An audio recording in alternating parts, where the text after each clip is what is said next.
Ngayon na pagubit na ito, pwede talaga siya matenta sa kwenta yan. Okay. Okay, so ang unang tanong niya, nabangga yung manok, nalumpak sa kambing, na hindi mo naabutan. Kumbaga, mainit pa, pero naabutan mo, pero patay na, pero mainit pa. Ngayon to, kapake pagkanan, di ka pake. Di ka pake. Maliban lang pag naabutan mong gumagalaw pa. Halimbawa, gumagalaw pa, konti na lang, malapit na mamatay, nasumbali ka. Na pwede na. Bismillah, Allahu Akbar, sumbali ka, alhamdulillah.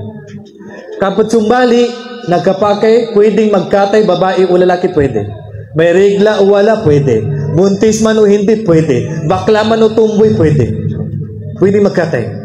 Na yung paghaharap ng katay sa kibla, hindi po obligado yan. Kapabadyan ko lang sa pagsimbali, sa babadyan ko sa kibla, na hindi man obligado yan, kaya soon naman lang yan. Napendo pagkasama, napendo nakatuwa na pa sa langit. Okay.